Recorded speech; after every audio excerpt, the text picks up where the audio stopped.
We're going to finish this second half of Unit 1 by talking about physical and chemical changes that substances and mixtures can go through. First of all, physical changes are going to alter the appearance. They're not going to change what you chemically have as far as elements, compounds. It's not going to change that. It may change the color, it may change how much of it you have, it might change the state of matter that it's in, but if you think about what the actual substance still is, it is not going to change that. So for instance, let's say you're cutting up some vegetables. You might change the shape of it, you're definitely changing the size, but you still have lettuce, you still have tomatoes, you still have the cucumber, you still have those vegetables, but you have altered its physical appearance. So that would be a physical change. Some other things would be boiling. When you boil water and it turns into steam, you still have H2O. You haven't changed what it is chemically, although you have changed its appearance from now a liquid to a gas. Dissolving. Things like sugar and salt, when you dissolve them in water, those are physical changes as well. Cutting, like the vegetables. Any phase change. So if you're going from a gas to a liquid, liquid to a gas, liquids to solids, solids to liquids, those are all physical changes. Now let's look at chemical changes. In the lab that we're going to be doing soon, you will be doing several different stations, and you're going to have physical and chemical changes at some of the stations. You're going to have to decide which ones are which. So this is really important to think about. In chemical changes, the composition of your matter is going to change. It either changes to a new element, the compound breaks down and changes into something else, but the matter itself is going to change. Let's say you burn something. A piece of wood on a fire, for instance. When that is burning, that wood is turning into carbon dioxide, you're giving off a gas, you're forming the ashes.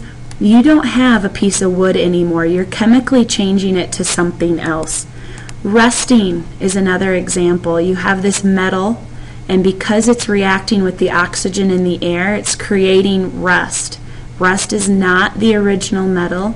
It is a different composition, a different substance. When things rot, when things corrode and break apart, when things explode. If you've ever tried Mentos and Coke, it is a lot of fun. You are going to get a really cool explosion like this one. But that's another chemical change. And ferment, when fruit ferments, that would be another chemical change.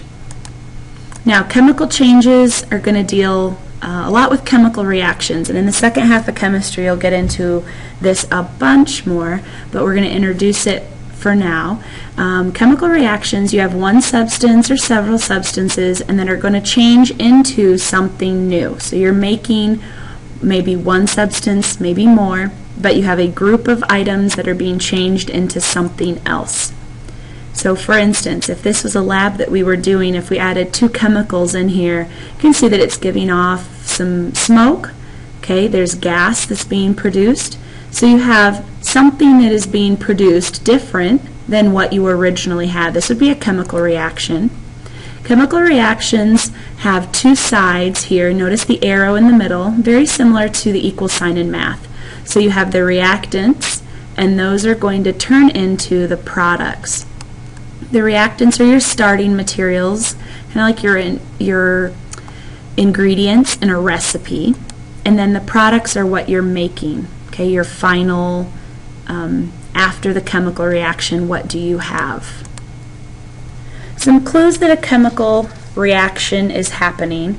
These aren't necessarily the only clues, but these are three really good ones to be thinking about. This one would be a change in color. This is copper. Copper is a metal, and when copper is exposed to the air, kind of similar to metal rusting, it changes color. This is called patina, and this happens when copper is exposed to oxygen. So that tells you that there's a chemical reaction that's taken place to cause that color change. We could have something like this. And this is a bottle with a balloon on top. Notice the balloon is filling up, which means that a gas is being produced in this bottle, and being put into the balloon, causing the balloon to expand. So whenever you produce a gas, that's a really good clue that you have a chemical reaction. And the last one, this is a vocabulary word that's definitely going to be in the lab that we do. So highlight this word, precipitate.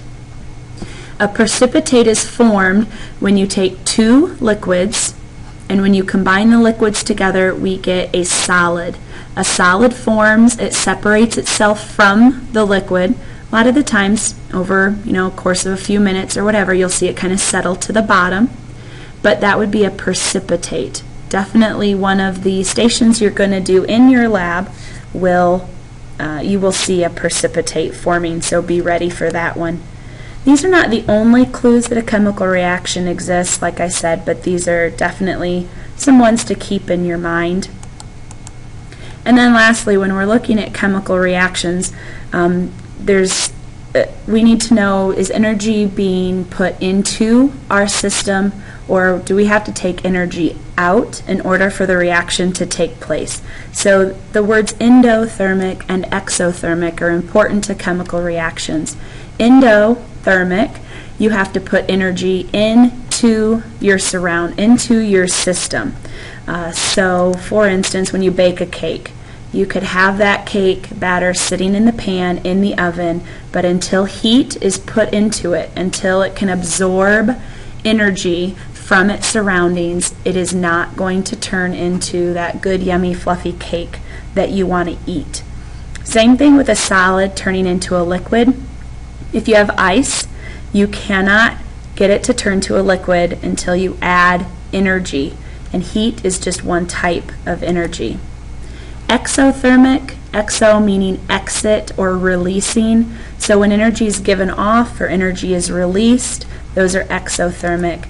Say a person who's running. If you've ever ran, you probably end up sweating. And that's because you are giving off heat. Energy is being released out of you in the form of sweating. Another example would be when you want to make ice cubes. You take your liquid, you want it to turn to a solid. The only way you're going to get it to turn into a solid is by taking heat, in this case taking energy out of the liquid, hence that cools the liquid down, and that is going to eventually turn that liquid into the solid ice cubes that you were looking for. In a chemical reaction, and this goes back to Anton Lavoisier, we said one of the things that he contributed was this conservation of mass. And so that law states that when we have a chemical reaction, the amount of matter that we have is not created, we don't destroy it, it's conserved. So conserved means it is not lost. If you take the mass of your reactants, added it all up on a balance, if you took the mass of all the products, that means all the gas, you collected all the gas, all the ash, anything that you had, and you added that up, those should be equal to each other. That's the conservation of mass, and that's a very important law as you move forward in chemistry.